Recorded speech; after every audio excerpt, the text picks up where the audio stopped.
When you need to send the perfect rose bouquet, only one brand can say they've been the floral authority for 50 years. 1-800-Flowers. Why should you trust 1-800-Flowers? They hand-select every stem to ensure top quality. And with nationwide delivery, smiles and satisfaction are 100% guaranteed. And right now, when you order a dozen multicolored roses, we'll double it at no extra cost. Don't miss out on this limited time offer. Order today at 1-800-Flowers.com/podcast. That's 1-800-Flowers.com/podcast. Max Kremer month continues as we take a look at 2 lawsuits he's recently filed. One of which he actually should have won. You know, well, you gotta admit it, looking at the evidence. Maybe Max is onto something. And then we take a look at some other random paranormal stories today on Dead Rabbit Radio.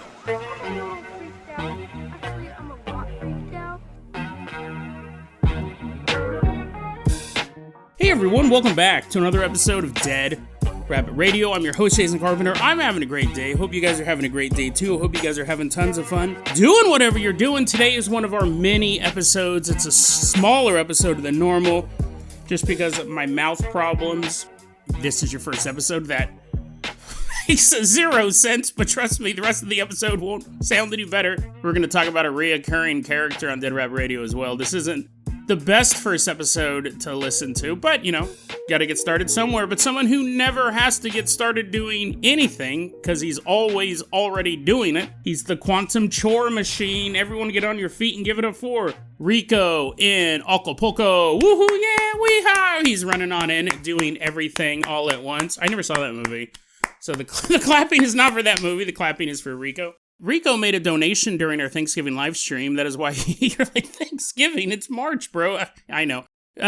Rico gave a donation during the Thanksgiving live stream. That is why he's going to be our captain, our pilot this episode. If you guys can't support the show financially through the live streams or the Patreon or the merch store, it's totally fine. It really is. Just help spread the word about Dead Rabbit Radio. Tell your friends, tell your family, tell everyone you know. Dead Rabbit Radio is your favorite paranormal show. That is how you can help the show grow. Also, someone did buy some merch recently. Oh, that reminds me of something. Someone did buy some merch recently. If you buy the merch, send me a photograph of it, and you can get a shout out as well. And also, there's a bit of a mystery going on here at the Carpenter residence. Last week, I came home, and there was a portable DVD player had been shipped to me via Amazon. And it didn't come from anyone I know. So my second guess is it came from one of you guys, because I have a wish list, an Amazon wish list that you can purchase stuff from and send to me. But there was no note.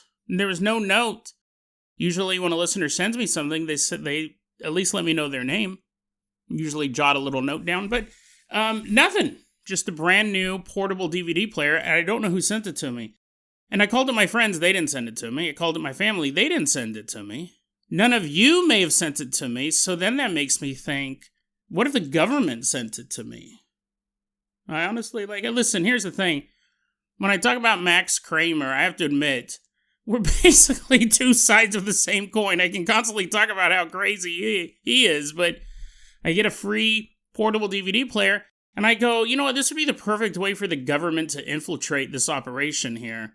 I mean, trust me, I'm sure they've spent a lot of money on listening devices. I'm sure if you brought in one of those, microphone detectors, it would blow up. There's probably all sorts of listening devices in this place, but I don't know. That sounds a little egotistical. What? The government spends millions of dollars monitoring me? Not like I don't put all my thoughts out for free on the internet. But I go, the government could be a bomb, right? I thought about that. So this is legit. When I got it, I didn't know who it came from. I called up a couple people. They didn't send it to me.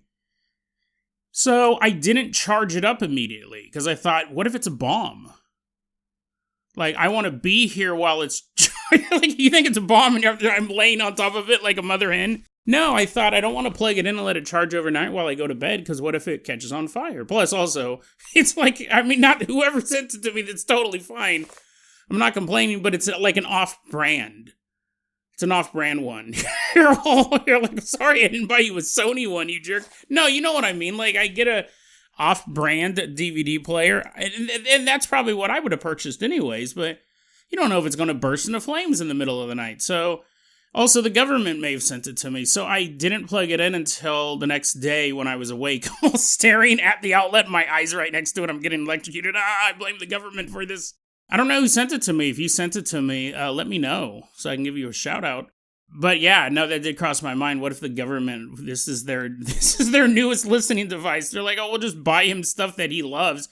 That'd be a perfect way to get into a house, right? But nowadays, they can just tap into your phone, tap into your PC and all that stuff.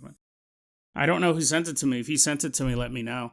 Also, I got a bunch of stickers to send out, too. If you haven't gotten your sticker, that's why I haven't sent them. But I will send them out. Things have been chaotic. Those should be going out this week. Hopefully. Let's go ahead and get started with the episode. Rico and Acapulco. I'm going to go ahead and toss you. Oh, I got a new vehicle for this one. I'm surprised it took us this long to come up with it. I got a new vehicle for this one. We're going to call it the Max-mobile. Everyone climb on board. Like, no, I'm good, I'll just walk. No, get inside Max Kremer's personal car. We're going to climb into, does he have, a PT Cruiser or something like that? There's photos of his car online. I'll put them in the show notes. But everyone climb into the Max-mobile, Max's personal vehicle, as we leave behind Dead Rabbit Radio Command. Rico, why don't you touch that very sticky steering wheel and drive us all the way out to Tennessee. That's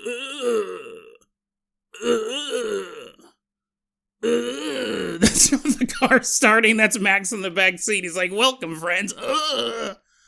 You start the car up. He's doing that in your ear the whole time. All the way out. It's a long drive. We stop to stay the night at a hotel. He's sleeping next to you. Right in your ear. Okay, so here's the thing. If you don't know who Max Kremer is, we're not going to do a long introduction. We've done a bunch of episodes on him in the past. I'll put him in the show notes. Basically, this is the elevator pitch. There's a lot to cram in, but I'm going to keep it under like 45 seconds. Max Kremer, homeless video game designer, not making video games about the homeless. He used to be homeless and he designed video games. He has this delusion that I always get it wrong, but either all Asians are black people in disguises or all black people are Asians in disguises. I'm not entirely for sure. He has a desire or a fascination or maybe just a fetish, I don't know, to wear people's skin, specifically the skin of a father. And all the horrible things you can think of when it comes to that, pretending to be somebody's dad. And he also has a line of beverages. He's trying to start his own sorority called Kappa Tax Sorority. He's pretty well known in his town of Cookeville, Tennessee, which he's very open about his address, so that's why he posts about it all the time online because he has multiple businesses. We've done a ton of episodes. Okay, let me rephrase that. You're like, oh, he's an entrepreneur. Well, has started a lot of businesses, but none of them have seemed to take off. There's no members of Kappa Tax. You know what we should do? We should start I'm going to find out what it takes to actually start a fraternity. We might go straight up Revenge of the Nerds on this and start our own fraternity, sorority. I'm sure there's a combined one. And we'll call it Kappa Tax, I think, right? I don't think it's something we've learned recently. I've been covering him for years. Turns out he loves to sue people. I wonder if we can do that. Wouldn't that be hilarious? You're like, Jason, I don't know, man. You're kind of pushing this a little too far. He does seem pretty unbalanced, allegedly. Last week's episode, we did a Max Kremer rap in response to the fact that he had released a song trying to sell his energy drinks or whatever they were, but we couldn't play it online because he would sue us. So I go, well, if I can't play his song, I'll make up a song. And you know what's funny is that apparently the Patreon Discord for Dead Rabbit Radio are now huge Max Kremer song fans. They had quite the discussion about how good his song was. Now here's the thing, I never said his song sucked. It didn't sound great. But apparently there's a genre of music called Midwest Emo. Actually, I had never heard of. And apparently Max Kremer fits that to a bill. So, according to my Patreon Discord, they seem to like it. They seem to really like it. The reason why I bring that up, check his song out. Like, again, I listened to it. I was listening to it as like a commercial jingle and as hearing this guy's voice for the first time. I wasn't really thinking about it, a musical quality, and I didn't know that this was a whole genre. I actually played it for Sabine, and she goes, oh yeah, she goes, there's some talent there. Like, it's not great, but there's promise. So that's really interesting, because I guess I don't really listen to Midwest emo. I didn't know it existed. I don't listen to normal emo. Yeah, check it out. They basically got rave reviews, different ears on that song, different views going into it, and they're like, oh, this actually has some promise. Wouldn't that be interesting if in the end we're able to funnel Max Kremer into something he can actually do? Music. Like, listen, man, there's nothing wrong with dreaming big. He wants to start his own steakhouse called Bingleberries, where the setting is edible, but not all of it. So there might be a brick wall that's made of cake, but 2 of the bricks in that wall are actual brick. You break your teeth. He wants to do all of this crazy stuff. He wants to have a roller skating rink where the waiters skate around, serving you steak. Which, I mean, listen, they'd be entertaining, but also, if you wanted a discount on your own food, you could also skate around. So you're the entertainment, because you're entertaining other people by skating, your steak is half off or whatever.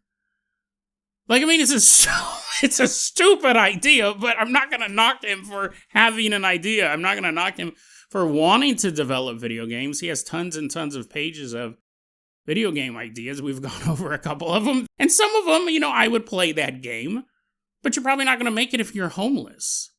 Most people can't make video games who have homes. They dream about it. And there's nothing wrong with dreaming big. There's nothing even wrong with taking those big swings. But sometimes you got to know your lane. You got to know what you're good at, and then go from there. That's a good starting point. I don't know if he knows how to cook steak. I will say this, I wouldn't eat it. If it came out of his kitchen, I would not eat it. In the first episode of Max Kremer Month, we talked about this swill. He's definitely not a good beverage maker. I mean, who knows? Maybe it tasted delicious, but it looked like swamp water. Some of it had Delta-9 THC in it. Some of it was hallucinogen. I mean, we're talking about gambling, right? You're like, I'd take one of your beverages, please. He called them Gauntlets. Well, anyway, so we're going to talk about Max Kremer's lawsuits. We're going to highlight 2 of them right now. And again, this is going to be a shorter episode. And again, this is going to be a shorter episode than normal. But let's go ahead and dive into this. Talk about taking the big swings in life. I don't necessarily think he would try to sue me, because I don't have $100 million, and that seems to be where most of his lawsuits land. The first lawsuit we're going to look at here, he sues Reddit. And I hate Reddit, so, Max, I have your back on that one. But it's already been adjudicated, it got thrown out, he can never bring the case back up.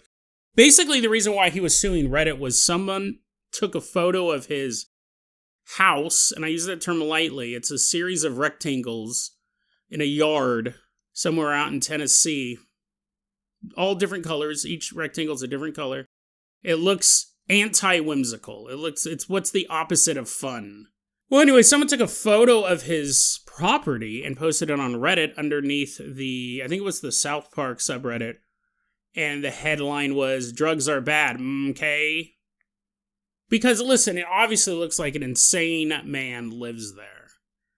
Has all the hallmarks of what we see with this type of insanity. He drives around in a car that has logos and websites hand-painted on it. Simcrime Online. Was that the website? It was like simcrime.com, maybe. This whole belief that he's one of the very few people. Everyone else is just a simulation. We're all NPCs. Drives around town in a white, kind of PT cruiser type of vehicle. There's photos of it online. I'll put them in the show notes. With all of this stuff on it. And his property looks the same. His property looks like a bunch of shacks. There's like a storage container. This is where the sorority is. By the way, if you actually thought, I don't want to join Jason's fake sorority, I want to join the real Gap Attack, you're going to be in a storage container. He sued Reddit because someone took a photo of his house and he says that was his copyright. That's his trademark. You can't take a photo of trademarks that he owns and post them online without his permission. That's obviously not how trademark law works. If that was the case, then Bill Gates, all over that ranch/sex dungeon we covered back in episode whenever it was, the one episode banned from Spotify out in Colorado, he would have just put a bunch of Windows 11. Well, he probably doesn't want Windows in there so people could see the sex slaves, but He could have just had a bunch of like Microsoft branding on his house, so if anyone ever took a photo of it, he'd sue them. He goes, no, I own the trademark to the Microsoft name. It's on my house, therefore you can't put it in a photo. It doesn't work that way. It's a big swing and a miss. He lost the lawsuit. But what's notable about it, that's obvious, right? But what's notable about it is the clerks having to translate his legal documents. Because obviously it's just kind of like this rambling thing. So I'm reading the official court record or whatever it's called, the judgment saying why it's getting dismissed and all that stuff. And the clerks, who's ever typing this up, I'm sure the people in the courtroom were having a blast as well. I mean, this went, I can't imagine that a lawyer from Reddit showed up to wherever this trial, well, the paperwork's from the Middle District of Tennessee, Northeastern Division. Was Max Kremer in court? What I don't understand is, like, did they actually show up or was this all paperwork being filed back and forth? I don't know. But what's notable about this, he lost the case. You can't say a photograph. It's still available online as well. I was able to track down the actual post. Wait, did I have to go to the Wayback Machine? I don't remember that, but I'm pretty sure it's still online. What's notable in all of this stuff, right? He sues Reddit because they posted a photograph, and he also has like a big no photograph rule of his property.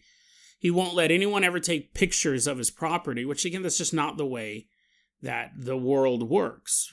Unfortunately for some, right? They don't want their information getting out there, but buried in this court document,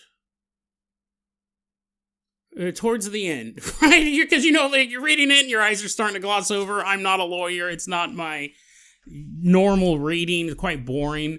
But towards the end, what happened was in a previous court filing, because this case wasn't immediately just thrown out, in a previous court filing, a judge or a lawyer, I think it was a judge, wrote in the paperwork, well, they misspelled the word claims. And instead spelt the word clam. So the reason why this clam is being denied is because da-da-da-da-da. Simple spelling error, we understand. Spell check won't pick it up. If it's an actual real word, if it's actually a real word. Is it sloppy? Yes. It shows that they're not maybe taking it super seriously. They're not proofreading their stuff. Is it sloppy? Yes. Does it mean anything? What do you think, right? What do you think? Based on the context, if you saw the word clam when everywhere else it used the word claim, would you think anything was up? Well, you and I were not Max Kremer. I have my own set of insanity, sure, but neither of us are Max Kremer. This is where, in this legal document, they address this. In this final document, they address that in an earlier paperwork snafu, the word clam is used instead of claim, and what Max Kremer's reaction was to that. So this is in the official court document coming out of the the Middle District of Tennessee, Northeastern Division. It says, quote, equally ridiculous, because of course, right, they're talking about all the other ridiculous statements he's made during this whole procedure. Quote, equally ridiculous is Kremer's suggestion that some unnamed Delaware restaurant may have been implicated as a defendant when Magistrate Newbern wrote clam instead of claim. So that is how he took it. The fact that and it was a judge, right? Magistrate Newbern, who was a previous judge on this case, wrote the word clam instead of claim. So then obviously Max Kremer thinks this goes way deeper than I thought.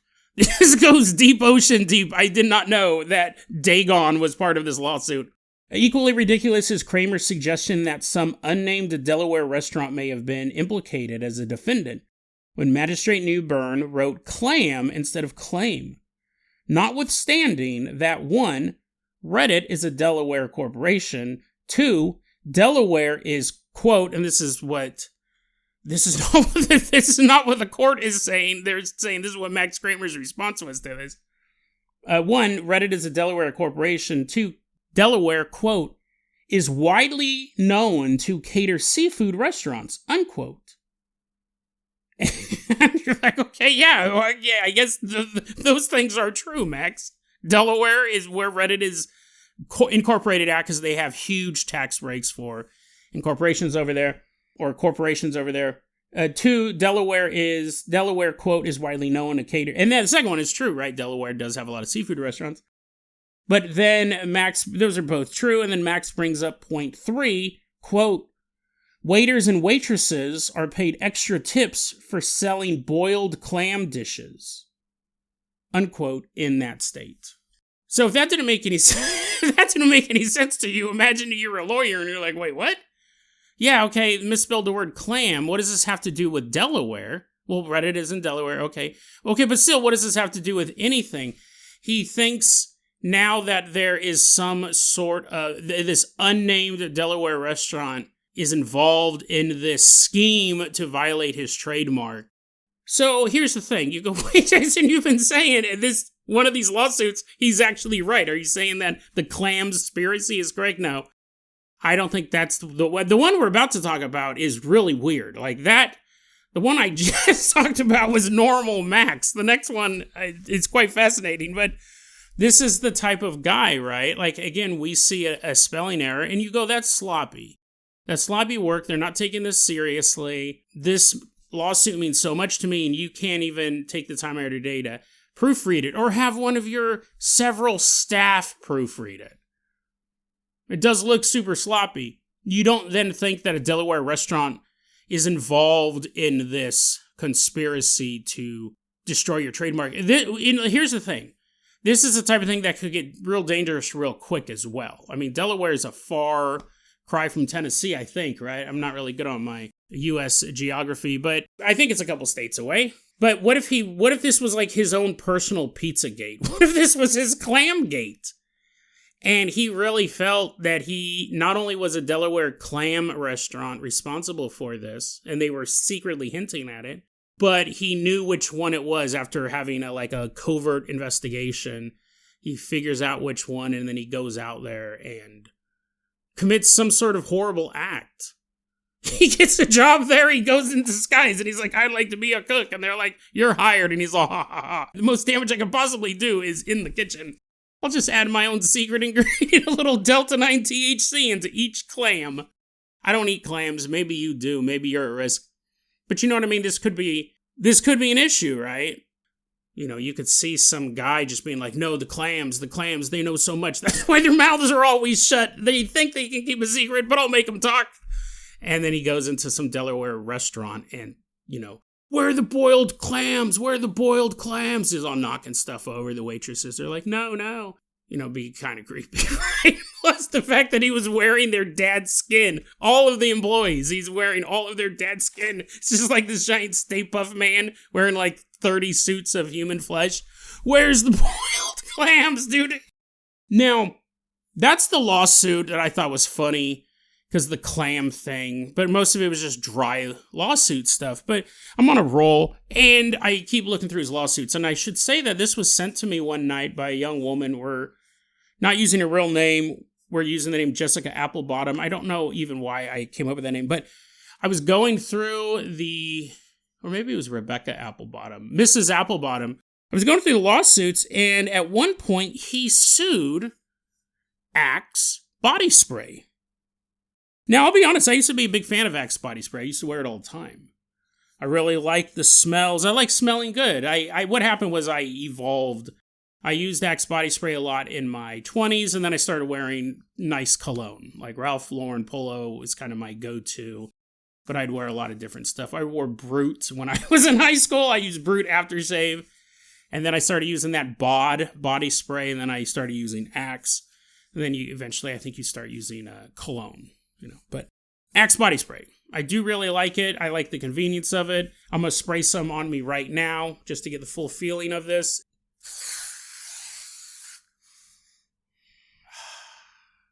Smells like Max. Because what I'm holding is the actual scent that Max Kremer uses. The actual scent that made Max Kremer sue Axe over. So if you guys want to smell like Max Kremer, you just need to get yourself a can of Anarchy for Him. It's dark pomegranate and sandalwood. That's the scent. If you want to smell like Max Kremer, buy Anarchy for him. I bought a case of this too. I have 6 cans of it. You spray it on, it lasts 48 hours. Oh, I miss you, Axe. I've grown up. This is one of the few things that I've grown up. Everything else, I'm still a kid in his 20s.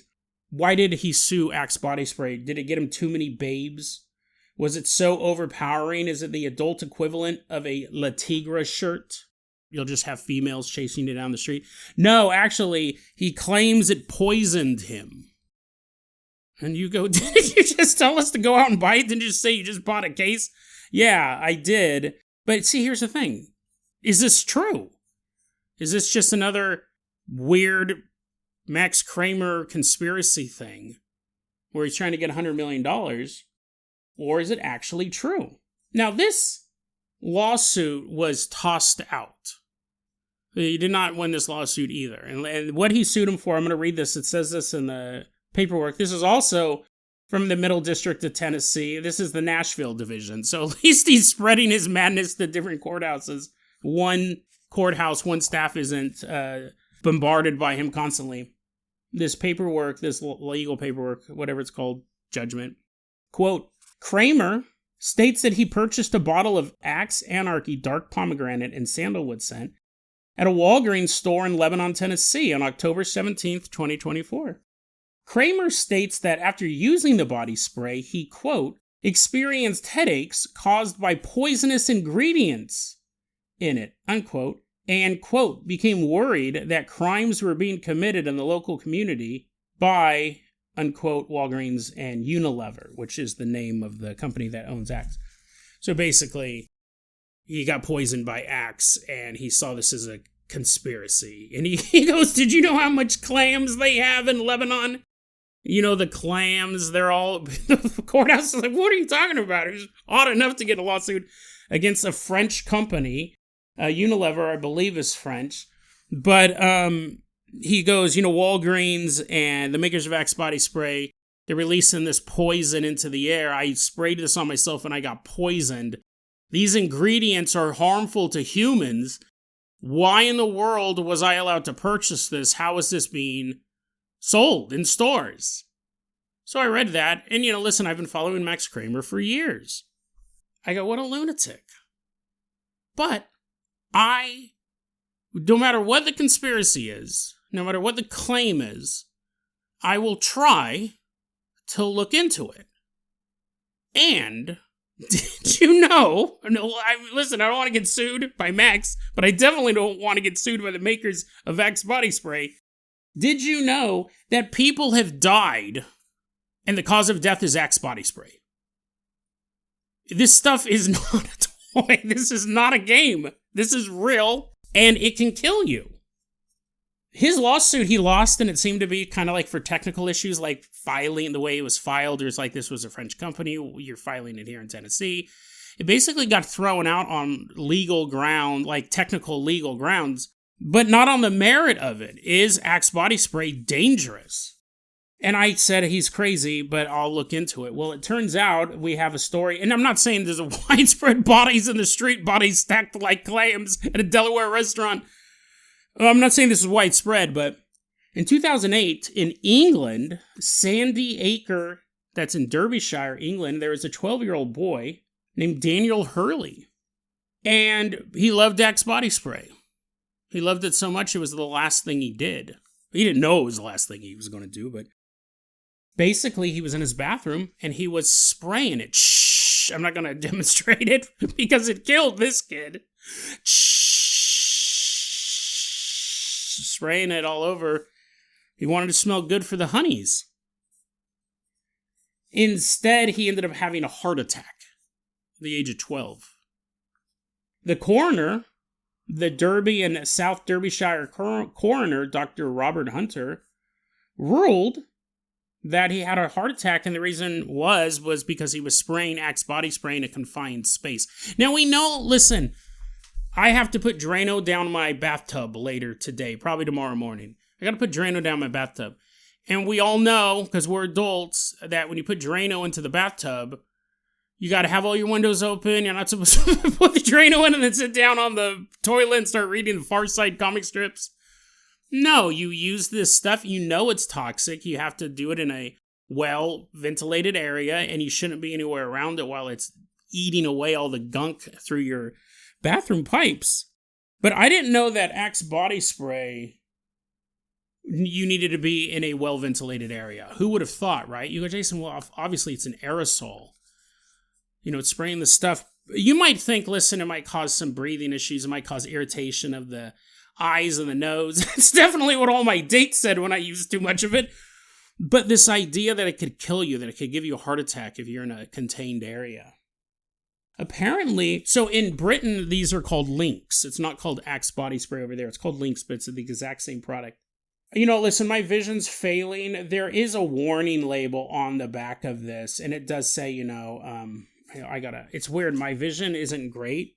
If I got in a car accident, you legally can't use this. I'm only talking about reading small writing on Axe bottles, not driving, but I have to use a flashlight. Shake well. I'm not going to read the whole thing, but spray 15 centimeters from your body. Do it in English. How many feet? It says, caution. Do not spray on broken skin. Do not stop use if irritation. Avoid direct, this is what I'm looking for. Avoid direct inhalation. Use in short bursts in a well-ventilated area. Avoid prolonged spraying. Do not spray near eyes. Use only as directed. He goes, the cans do have a warning, but that doesn't tell you how bad it can be. Right? If I read that, that's a standard warning on any aerosol and any fluid that's propelled. That'd be a standard warning. There's nothing on here that's saying if you don't use it in a well-ventilated area, you may die or you may suffer adverse health consequences. Your heart may stop. There's nothing on here. This is pretty boilerplate type of stuff. And the coroner goes, listen, it does have a warning on the can. How many people read the warning? We don't know. But this kid was spraying it so much in a bathroom that it stopped his heart. And that's what he ruled. He said, quote, it seems the presence of a volatile agent caused the cardiac arrhythmia. Daniel copiously used deodorant in the bathroom, unquote. Speaking about Lynx, he says that, quote, people need to know about the risks that these products have on the cardiovascular system, unquote. So again, I would have never thought that. I would have never thought that this could actually stop your heart. I would understand that you shouldn't inhale it, because I know inhalants can kill you the first time you use them. I understand you shouldn't have it near flame. I know you shouldn't have it sprayed in people's eyes, as funny as that may be. You shouldn't do that. And that's the same with every inhalant or every sort of canister like this. But I didn't know it could kill you if you just sprayed around in your bathroom. Now, how much is copious? How much was it? 3 or 4 cans? I remember a long time ago I read about this kid who didn't want to have body odor, so he used a lot of deodorant, as in he covered his entire torso, his chest, his back, or parts he could reach, his underarms, his arms in deodorant, and he died. He just basically suffocated. He couldn't breathe through his pores. I think he did it on his legs as well. Now, again, he was also 12, 15 years old, and when I read that story in the newspaper, I go, well, that does make sense. I understand how, I've obviously felt bad. I go, but that does make sense. I understand how that can happen. You're covering up all your pores. But I wouldn't have thought that if I saw someone doing that, I'd probably be like, yo, dude. As he's completely white, all I see is his eyes blinking. Everything else is covered in deodorant. If I saw someone doing that, I'd tell him to stop. If I saw someone spraying a bunch of Axe, I'd be like, dude, I'm going to shut the door. It's spraying out here. It's so smelly. I'm going to shut this door and lock it until you're done spraying. So it did kill a person. And then what was interesting, when I was reading the article here, it was on Sky News, there was 3 comments on the article. None of them about the boy dying, but all of them about Axe body spray, or Lynx body spray, and their interactions with it. One of them was a retired school teacher who claimed that they got multiple chemical sensitivity because students were using it around them, and it ended up really kind of messing with smell and stuff. Now, are these true? I don't know, but people are making these claims. Another person, a bus driver, you'll notice a connection here. All 3 of these claims work around kids. Retired school teacher who said they didn't have any problem with multiple chemical sensitivity until they were in classrooms where kids use it a lot. One of them was a bus driver who said a kid busted out a can of Axe body spray and sprayed it all over the bus, like as it's driving. Shh, Billy, stop. Shh, Billy, I think the bus driver's having a heart attack. That's just going to spray more. This will wake him up. Shh. Fills up the bus. I don't know if he filled up the bus, but basically the kid has a whole case. He's like, hey, everyone, let's smell like Max Kremer. They're all, who? He's like, someday you'll figure it out. Shh, who wants clams? The bus driver says that a kid was spraying it everywhere. This was in August of 2008. And then a few months later, in December 2008, when he left the comment, he said he's still sick. Or she did, actually. She said she was still sick from that spray back in August, and she hasn't been able to go back to work because of it. The third person who commented was a teacher who, here's the thing, right? Like, she could be like, this job sucks, right? Driving a bus, got all these kids in the back. She's going to find any excuse. She saw him having a heart attack. She's like, the perfect excuse to not work anymore. No, she could be making it up. She goes, hey, this kid was spraying Axe body spray. I can't work anymore. I'm too sick. And people would go, here's the thing. What would you say if you were the employer? You'd be like, what? Axe body spray? That stuff's awesome. I'm going to put some on right now. Bus driver's freaking out. No, and then say, I can't come back to work because I'm still dealing with the inhalants from that Axe body spray. You'd be like, what? But this third person actually went through the entire process. It was a teacher who got a medical retirement because of it, because of their interaction with Axe body spray at work. So it went through the whole process, because that's a big deal, right? That's not just someone saying, hey, I can't come into work because I'm sick. That is a whole process where you're retiring early, and it's a specialized retirement, and you're probably getting extra too, because it's basically an accident that happened at work. I don't know about that part, but definitely it's not just an excuse. This would have had to go through a whole process for it to be classified as a medical retirement. This third person said that when he was in class, he was a teacher, the students were using a lot of Axe body spray. He didn't know it at first, right? The teacher didn't know what was going on, but he was starting to have anaphylaxis. He's basically so alert. He'd had no problem with it before, but since he's being exposed to it more and more, he realizes he's having a hard time breathing. He's getting extreme chest pains. And this is developing over time, and he actually talks to the students and go, hey, guys. He goes, hey, guys, listen. This Axe body spray, this Lynx body spray you're taking, I'm assuming it's British because all of the comments on the article. This body spray, though, that you're spraying, guys, like, it's really, like, making me sick. Like, it's making it hard for me to breathe. I'm having extreme chest pains. I'm just talking to you guys. Can you stop?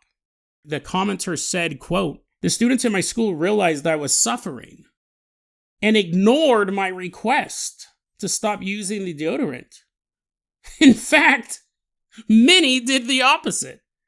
They sprayed their clothing, liquefied the desk, and they melted it. They're like, if we spray enough Axe body spray on this wood, it'll turn to pulp. She's like, where are all my papers? It's just like a puddle on the ground as the kids laugh. They would liquefy his desk, so they would spray it all over his desk. So it's like super sticky. He's like, another day at work. As he's getting closer to his desk, he's like, he sees the sheen. He sees a beautiful, shiny sheen of Axe body spray on the wood.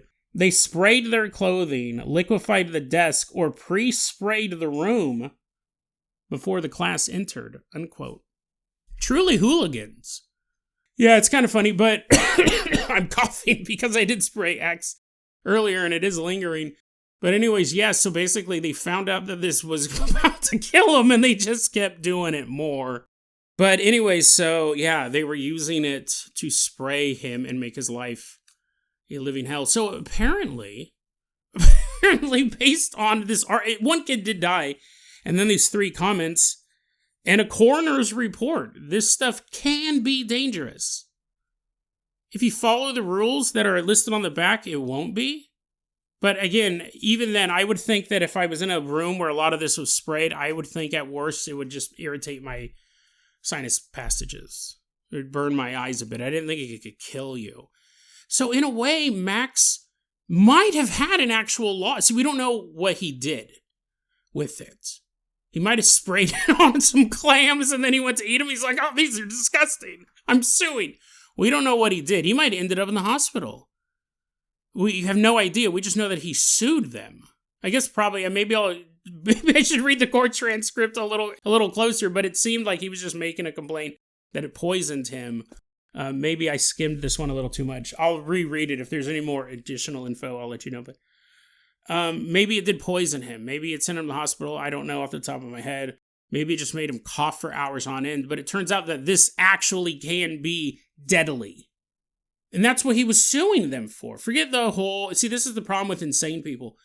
There's many problems, but here's one of the big problems is that sometimes they will be 100% right on an issue and then they just take it another step. You know, I got really sick when I used Axe body spray and there's not a clear warning on this bottle and I got really, really sick and people go, oh, no, that's interesting. Yeah, you're right. I didn't know Axe body spray could do that to a person. Yeah, and did you know the reason why they call it Axe is because the owners of Unilever are descendants of the people who hid from the French Revolution. They're the ones who didn't get their heads chopped off.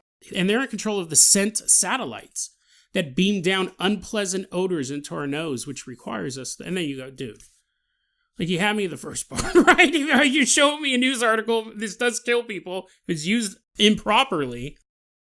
And then you just started on with this weird conspiracy. And that does happen a lot. It's very interesting. Like, stop at the W. Don't move. Don't keep walking towards the L. But it happens all the time. There wasn't a crime conspiracy between Walgreens and Unilever to poison him. But it's possible that he did get poisoned or he suffered some very serious physical effects from Axe body spray. Now, does that mean he deserves $100 million?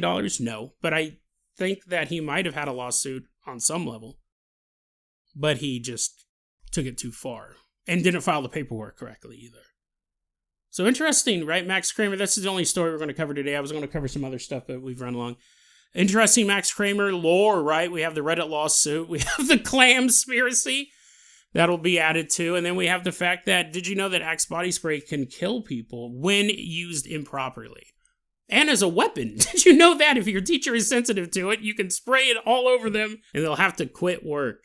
Now, we got 2 more episodes of Max Kremer month. And I'm going to give you guys a little hint. It's building up to something. We've been having a lot of fun with Max Kremer. But it's building up to something pretty dark. Like, I know what the next Max Kremer month episodes are going to be. And the third one is just kind of a goofy one again. But the fourth one is actually a little alarming. It's a little worrisome. And we have all these laughs. But, you know, we may not be laughing much at the end. There's been some recent developments, recent news, you might say, concerns about Max Kremer, but that will be how we cap off Max Kremer month, so stay tuned. We're going to have one more episode this week. We're going to have a bonus episode after that, and then I'm going to take a 2-week break. Coming back in time for the Oregon Ghost Conference, March 27th through the 29th in Seaside, Oregon. Ticket information is in the show notes. That is also when we will wrap up Max Kremer month. I appreciate you guys listening. It's always a lot of fun recording this show, even though now I'll be honest, I did multiple takes of the Axe body spray because I wanted to pick it up on the mic. And you might have heard me spray it 3 times. Trust me, I sprayed it 9. It hasn't been comfortable recording the rest of this episode. But, sitting in this poisonous gas this whole time. But at least I smell good. DeadRabbitRadio@gmail.com is going to be our email address. You can also hit us up at Facebook.com/DeadRabbitRadio. TikTok is at DeadRabbitRadio. Dead Rabbit Radio is the daily paranormal, conspiracy, and true crime podcast. You don't have to listen to it every day, but I'm so glad you listened to it today. Have a great one, guys.